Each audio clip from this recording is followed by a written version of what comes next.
Shalom, shalom, shalom, shalom, shalom. Je vous salue dans le beau et précieux nom de notre Seigneur et Sauveur Jésus-Christ de Nazareth. C'est votre serviteur, le prophète Paul Israël. Comme tous les vendredis, à partir de 20h, nous sommes ensemble. Et je bénis le Seigneur pour cette opportunité, sinon cette occasion qu'il nous donne encore d'être ensemble pour ce vendredi. Le Seigneur m'a mis à cœur de venir partager quelque chose avec vous qui, ma foi, sera la bénédiction de quelqu'un. Une parole qui bénira quelqu'un, une parole qui amplifiera la foi de quelqu'un, une parole qui édifiera quelqu'un. Alors le thème que je vais aborder avec vous, ou en cet instant, le voici. Matthieu le chapitre 6, le verset 33. Il est écrit: cherchez premièrement le royaume de Dieu et toutes ces choses vous seront données. Cherchez premièrement le royaume de Dieu et la justice. Le royaume de Dieu et la justice.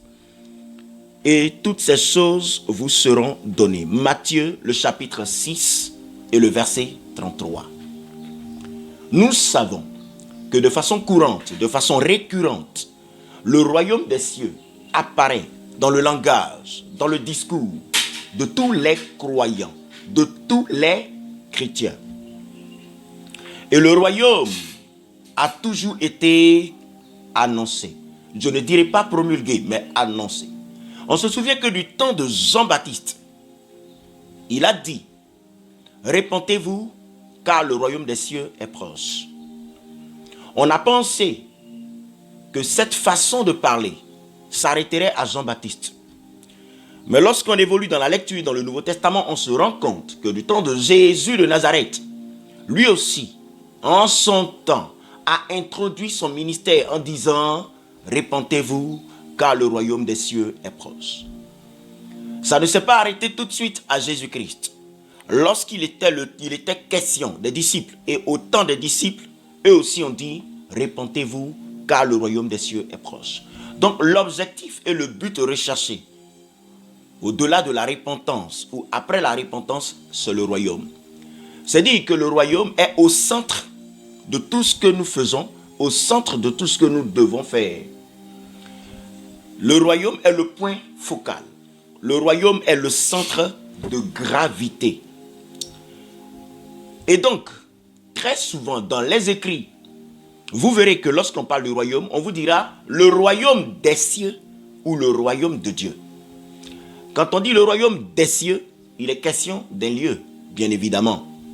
Mais quand on dit le royaume de Dieu, on parle d'une personne. Mais, en allant plus loin, les deux dictions ont le même sens. Car il ne peut avoir de royaume sans le roi. Il ne peut avoir non plus de roi sans royaume. Donc, cherchez premièrement le royaume des cieux et la justice, et tout vous sera donné par-dessus. On nous dit de chercher le royaume. Ça veut dire que la priorité pour tout enfant de Dieu doit être le royaume. Je le répète.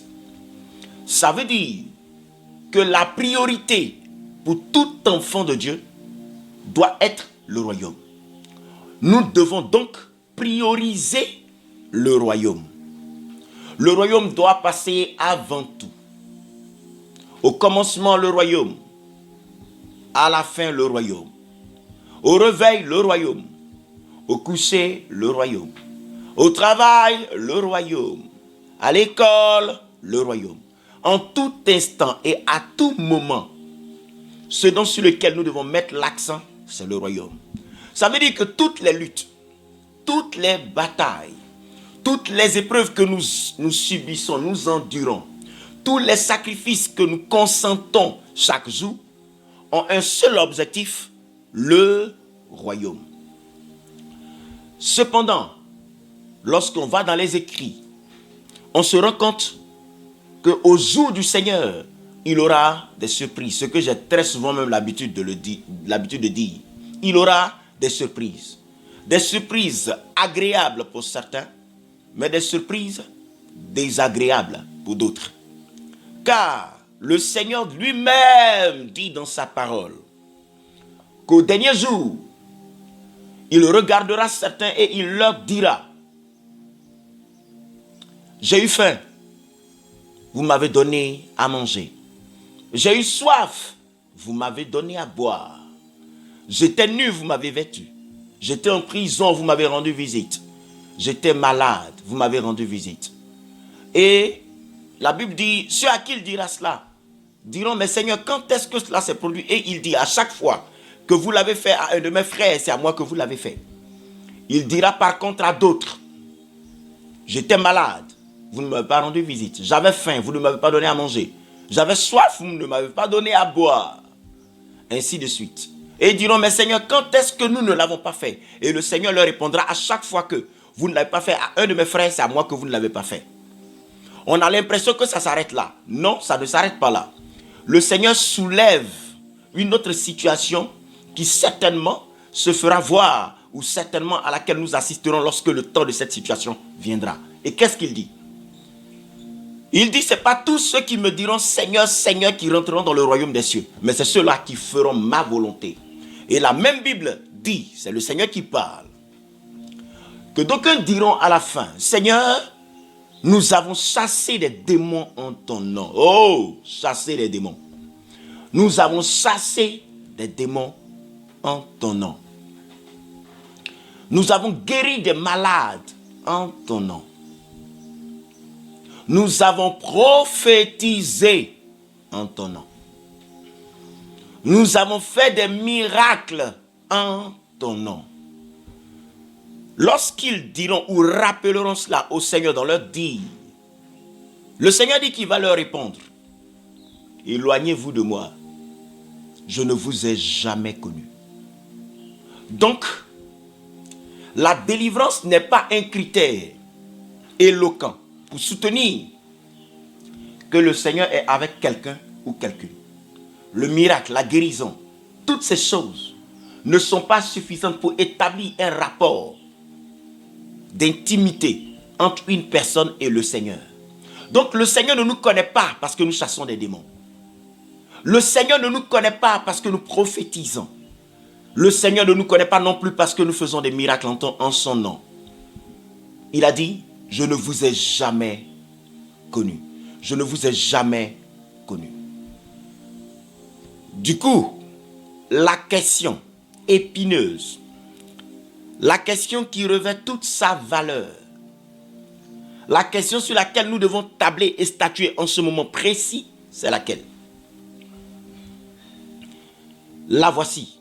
Qui donc le Seigneur connaît?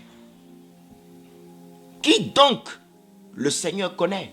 Et je sais que pour certains théologiens, ce serait pour eux une occasion de dire et de redire. Et pour d'autres personnes, cette question ferait les choux gras de leur débat. Cependant, pour ne pas extrapoler et sortir même de notre sujet, il est bon que nous revenions dans notre thème. Cherchez premièrement le royaume des cieux et la justice. Ça veut dire chercher premièrement le roi. Si vous avez le roi, vous avez le royaume. Vous n'avez pas le roi, vous n'avez pas le royaume. Si le roi est avec vous, le royaume aussi est avec vous. Si le roi n'est pas avec vous, le royaume non plus n'est pas avec vous. Quelqu'un me dira: peut-on avoir le miracle, les prodiges sans le royaume? Si. Oui, si. Je ne vais pas épiloguer là-dessus parce que si je vais aller dans ce sens, on va durer. On s'en va quelque part. Cherchez premièrement le royaume de Dieu et tout vous sera donné par-dessus tout. Alors, si nous revenons à notre question, qui est-ce que le Seigneur connaît? Puisqu'il a dit: je leur répondrai, je leur dirai, je ne vous ai jamais connu. Qui donc le Seigneur connaît? Il faut faire très attention. Aujourd'hui, plus que hier, nous mettons l'accent sur certains aspects du royaume, parlant des miracles, parlant des guérisons, parlant des signes, parlant des prophéties. Dieu m'a fait la grâce d'être prophète. Et Dieu m'a fait la grâce de m'accorder un ministère de puissance. Ministère démontré par des signes, des guérisons, des miracles, tout ça. Mais à la lumière de la parole, le Seigneur nous fait comprendre qu'il ne nous connaît pas parce que nous prophétisons. Il ne nous connaît pas parce que nous chassons des démons. Il ne nous connaît pas parce que nous guérissons des malades en son nom, que nous opérons des miracles en son nom, que nous opérons des prodiges en son nom. Donc quiconque se baserait sur cet argument pour prétendre que le Seigneur le connaît, au dernier jour, il sera désenchanté. Alors, la question retrouve tout son sens et toute sa place. Qui est-ce que le Seigneur connaît? Bien évidemment que celui que le Seigneur connaît a aussi le royaume. Celui que le Seigneur connaît a le royaume. Très souvent, nous ne faisons pas trop attention à certaines personnes qui ont une relation véritable avec le Seigneur, mais une relation qui n'est pas marquée par des signes, ainsi de suite. On a plutôt les yeux sur ceux qui ont une relation marquée, démontrée par des signes, des prodiges, ainsi de suite. Mais il y a certains par contre qui peuvent et qui ont une relation avec Dieu dans laquelle on ne voit pas des signes qu'on peut souligner tout de suite, qu'on peut remarquer tout de suite, mais qui ont une certaine relation avec le Seigneur qui est vraie et qui est véritable. Alors, au travers de quoi le Seigneur nous connaît? À partir de quoi le Seigneur nous connaît? Je veux m'arrêter sur cette question. Et puis, ramener la balle à quelqu'un en lui posant la question de savoir. Est-ce que parfois, quand tu es seul, quand tu es là, est-ce qu'il te trotte à l'esprit de te dire, de te demander à toi-même si Jésus te connaît? Si Jésus te connaît. Ce n'est pas tous ceux qui me diront Seigneur, Seigneur qui rentreront dans le royaume. Or, dit Seigneur, il semble est la norme. Mais pour le Seigneur, ce n'est pas la norme. Celui qui rentrera dans le royaume, bien entendu, et bien sûr, c'est quelqu'un que Jésus-Christ connaît. Est-ce que toi, en tant que chrétien, est-ce que toi, en tant que croyant, je ne sais pas combien d'années de conversion tu as à ton actif, mais est-ce qu'il t'arrive de toi-même t'asseoir de façon honnête et conséquente, te poser la question de savoir si Jésus te connaît? Parce qu'il dit à la fin, il dira à d'autres, je ne vous ai jamais connu. Waouh! Waouh! Je ne vous ai jamais connu. En tout cas, je ne veux pas que cela m'arrive. Je ne veux pas non plus que cela t'arrive. Ça veut dire que avant que le temps n'arrive, que l'heure ne sonne et qu'on nous dise le temps est écoulé, il est bon, je dis bien il est bon, de revenir à cette question et de mettre de l'ordre là où il y a nécessité de mettre de l'ordre. Qui donc Jésus-Christ connaît? Qui il ne connaît pas, à qui il dira je ne t'ai jamais connu et à qui il dira je t'ai toujours connu. My God. Eh bien, le Seigneur dira je ne t'ai jamais connu à ceux-là qui n'ont aucune communion avec lui. Et ici donc, soulignons-le, il est question de communion. Dans la prise de la Sainte Seine, on vous parlera de communion. Et la Bible nous parle de communion avec le Fils. De communion dans le sang. Quand on dit de communion, on parle d'union. Et on s'unit pour être un. Et Jésus-Christ a dit, le Père et moi, nous sommes un.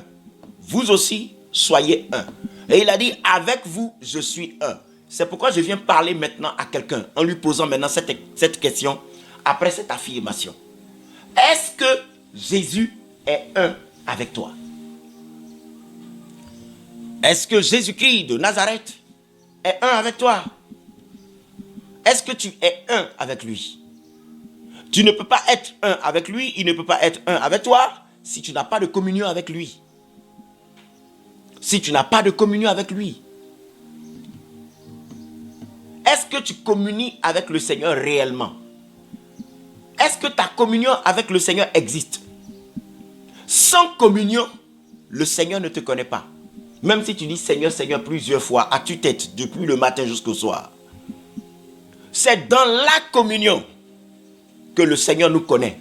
Et c'est dans la communion que nous le découvrons. C'est dans la communion qu'il se révèle aussi à nous. Quelqu'un me dira, la communion c'est quoi? La communion c'est simplement une relation poussée, très poussée. Parce que dans cette dits, le Seigneur n'a pas manqué de souligner que il est l'époux et l'Église est l'épouse. Vous conviendrez avec moi, excusez-moi, vous conviendrez avec moi que entre l'épouse et l'époux, il y a une certaine relation qui sort d'un certain cadre, qui se singularise, se particularise à cause du fond et de la forme même de cette relation. Et c'est à cause du fond et de la forme que cette relation est appelée mariage. Et dans le mariage, il y a une chose que monsieur et madame ont, qu'ils n'ont pas avec d'autres, et qu'ils sont censés ne pas avoir avec quelqu'un d'autre. Ça s'appelle l'intimité. Et donc, dans la communion, il y a l'intimité. Et être en communion avec le Seigneur, c'est être avec lui, tous les jours, en tout temps, en tout moment. C'est aussi remettre en cause toute relation qu'on aurait avec le Seigneur, qu'on prétendrait avoir avec le Seigneur, mais une relation qui serait superficielle. Ça veut dire que le temps où nous sommes superficiels avec le Seigneur doit prendre fin. Le temps où nous sommes hypocrites avec le Seigneur doit prendre fin. Le temps où nous sommes partagés et indécis doit prendre fin. Et chacun donc est censé avoir une communion avec Jésus-Christ. Je dis bien, chacun donc est censé, je le répète, censé avoir une communion avec le Seigneur. Si donc ta communion et ta relation avec le Seigneur se limitent au culte de dimanche, je te dirai malheureusement que tu n'as pas de communion avec lui. La communion que tu as extra dimanche, c'est celle-là qui est ta communion. Alors, est-ce que tu as un lieu secret? Parce que lui-même, il n'a pas manqué de dire, lorsque vous voulez prier, entrez dans votre chambre, fermez la porte. Votre Père se tient dans le lieu secret. C'est ça la communion. La communion est secrète. La communion est particulière. La communion est singulière. La communion est unique. La communion n'est pas une chose dont tout le monde a connaissance. C'est une chose qui vous lie à Dieu, qui vous met en face de Dieu. C'est-à-dire, c'est Dieu et vous, et personne d'autre. Quand bien même vous soyez au milieu de plusieurs, quand bien même vous fassiez partie d'une famille, quand bien même vous fassiez partie d'une assemblée, quand bien même vous fassiez partie d'un groupe, mais la communion, elle vous lie, vous et vous seul, au Seigneur. Abraham avait cette communion avec Dieu. Pour preuve, lorsque le Seigneur lui donna la recommandation selon laquelle il devait sacrifier son fils Isaac, dans les écrits et dans votre lecture, vous vous rendrez compte que Abraham n'a même pas consulté Sarah, son épouse. Vous voyez? Pourtant, le mariage exigeait, demandait, impliquait qu'ils soient un. Ils étaient un. Mais à cause de sa communion, il n'a même pas fait cas de cela à Sarah, son épouse. Donc, la communion exclut toute autre personne et inclut Jésus-Christ et vous seul. Est-ce que tu as ce type de relation avec lui? Où il te révèle des choses qui te concernent? Où il s'entretient avec toi? Où il te fait vivre des choses qui ne te concernent que toi et toi seul? Est-ce que tu as ça? Si Job de la Bible, n'avait pas une communion avec le Seigneur, il n'aurait pas survécu. Lorsque vous avez une communion avec Jésus, avec le Seigneur, avec le Dieu Tout-Puissant, c'est dans cette communion-là que vous allez puiser vos ressources en temps de difficulté. Et c'est parce que Job avait une communion avec le Seigneur qu'il a pu se relever. Et au travers de cette communion, le Seigneur a rendu témoignage de Job en disant à Satan, d'où viens-tu? Et il a dit, je viens de me balader. Je viens de parcourir la terre. Alors le Seigneur lui dit, as-tu remarqué mon serviteur Job? Donc la communion, c'est ce dont le Seigneur rend témoignage. C'est ce qui permet au Seigneur de rendre témoignage de vous. C'est sur la base de la communion que le Seigneur vous connaît. As-tu remarqué mon serviteur Job? Dieu mettait en avant ici sa communion avec Job, ou la communion de Job avec lui. Et Dieu dit, il n'y a point son pareil sur toute la surface de la terre. Est-ce que tu as ça? Parce que dans les derniers jours, ce qui fera la différence, ce qui sera mis en avant, ça sera la communion. Quand Jésus-Christ reviendra, ça sera la communion. Est-ce que tu as ça? Si tu n'as pas cette communion, alors tu n'as pas non plus le royaume. Tu n'as pas non plus le royaume. Si tu n'as pas cette communion, tu n'as pas le royaume. Et donc, Jésus-Christ ne te connaît pas. Excusez-moi, je suis désolé de le dire, c'est avec un cœur touché que je vous le dis, mais il est bon, au stade où nous sommes arrivés, au regard des temps, au regard des époques et au regard des circonstances qui s'offrent à nous en termes de signes parlant de sa venue, il est bon et même très bon de dire la vérité pour que quelques-uns encore puissent être sauvés. Le fait de faire partie d'une communauté chrétienne ne t'enverra pas au ciel. Le fait de faire partie d'un groupe musical, ça ne t'enverra pas au ciel. Le fait d'être dirigeant, où le culte doit commencer, le pasteur vient et il te donne cette latitude et cette possibilité de diriger le culte. Peut-être tu le fais très bien, mais ça ne t'enverra pas au ciel. Ça ne t'enverra pas au ciel. Le fait d'être dans un groupe d'intercession, le fait d'être dans l'évangélisation, ça ne t'enverra pas au ciel. Ah oui, voilà pourquoi au dernier jour, il y aura des surprises, agréables et désagréables. Parfois, il y a des gens que nous regardons et tout de suite, à partir du regard, nous les taxons de tout et de rien en même temps, mettant en cause leur foi, leur marche avec le Seigneur, leur relation même avec le Seigneur. Mais parfois, nous serons surpris de les voir au ciel. Car, je vais vous dire, au dernier jour et au dernier moment, ce qui fera la différence, c'est la communion. C'est même pas les œuvres, c'est la communion. C'est la communion. Celui qui brandit les œuvres qu'il aurait accomplies en termes de miracles, de signes, de prodiges, tout ça. Ah, le Seigneur dit, si tu fais tout ça et que tu n'as pas une communion avec lui, il ne te connaît pas. Que vaut le miracle sans la communion? Et souvent derrière le miracle peut se cacher notre vie. Puisque la Bible dit dans les derniers temps, il y aura les faux prophètes, ils feront beaucoup de miracles. Et quand l'Antéchrist va venir, lui-même il fera des miracles au point de séduire. Hein? Tout ça. Donc, le Seigneur est en train de dire que le miracle n'est pas un critère suffisant. Donc, un miracle qui ne provient pas d'une communion véritable avec le Seigneur, c'est un miracle qui perd. Une délivrance qui n'est pas le résultat d'une communion avec le Seigneur est une délivrance de plus.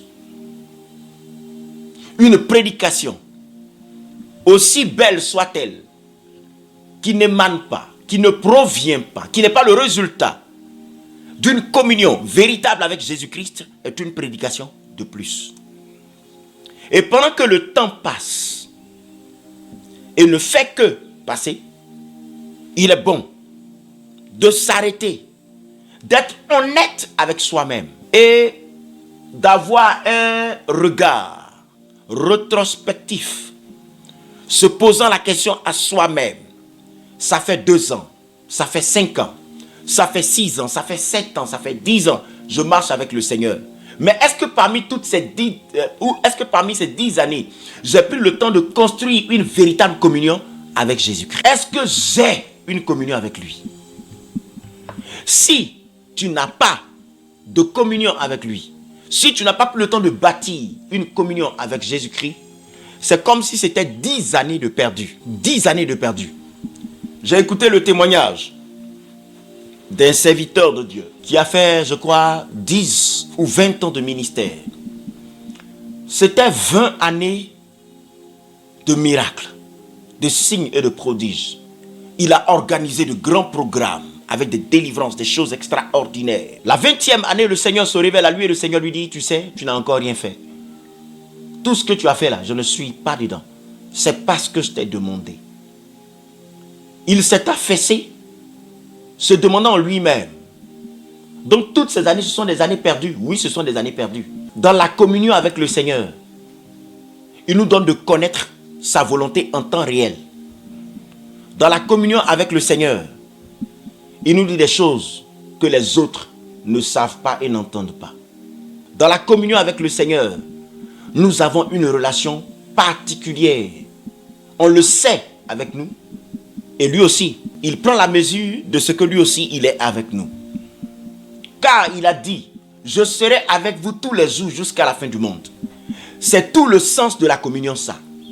Est-ce que tu as cette assurance en toi-même, en tant que croyant, que le Seigneur est avec toi tous les jours jusqu'à la fin du monde? Ce n'est pas parce qu'il l'a annoncé. Ce n'est pas parce qu'il l'a dit qu'automatiquement c'est fait. Si ça ne se résumait qu'à ce qu'il avait dit, pourquoi dit-il à la fin? Ou pourquoi dira-t-il, je ne vous ai jamais connu, alors qu'il a précédemment dit, je serai avec vous tous les jours jusqu'à la fin du monde? Quel est l'état de ta communion avec Dieu? Enfant de Dieu, serviteur de Dieu, évangéliste, intercesseur, chantre, pasteur, nous tous, autant que nous sommes, il est temps, il est l'heure, c'est le moment où chacun doit s'asseoir et s'interroger sur sa communion avec Dieu. Ça veut dire que la chose dont on doit prendre soin avec délicatesse, avec conscience, avec engagement, avec toute l'abnégation possible, la chose la plus importante dans laquelle un enfant de Dieu doit s'investir, et la chose dans laquelle Dieu veut nous voir nous investir, investir notre vie, investir notre temps, investir nos ressources, c'est notre communion avec lui. Je dis notre communion avec lui. Je veux souligner, je veux ouvrir une parenthèse. Tout ce que tu feras, que le Seigneur ne t'a pas demandé de faire, mais que tu feras en dehors de lui, de sa volonté, je te pose toi-même la question, selon toi, est-ce que cela sera pris en compte? Là, on parle de la foi et on parle en termes d'œuvre. Alors, investis-toi dans ta communion avec le Seigneur. Interroge-toi au sujet de cette communion, s'il te plaît. Prends soin de cette communion. Réveille-toi à cet effet. Réveille-toi à ce sujet. Il est temps de t'interroger, de te poser la question de savoir si tu as vraiment une communion avec Jésus, avec le Seigneur, ou si tu n'en as pas. Écoutez, la parole de Dieu est là pour qu'on obéisse à elle. Mais le Saint-Esprit nous conduit. Vous voyez? On obéit à la parole. Mais le Saint-Esprit nous conduit dans cette obéissance à la parole. Est-ce que la parole est dans ton cœur? Est-ce que le Saint-Esprit est avec toi? Est-ce que tu sens cette vie en toi? Est-ce que tu as une vie secrète avec Jésus-Christ? Est-ce que tu as une relation secrète avec lui? Est-ce que quelque chose se passe dans le secret avec lui? Si cela n'est pas le cas, mon ami, détrompe-toi. Quiconque te prêchera un autre évangile sans souligner ce que je suis en train de souligner, je te le dis, ça serait la séduction. Et aujourd'hui, la séduction est partout. Elle fait ravage. Au point où dans d'autres sphères, il n'est même pas question de parler de paradis et d'enfer. Ou même d'enlèvement. Mais je te le dis, si tu as tout dans le Seigneur, mais que tu n'as pas de communion avec lui, il ne te connaît pas.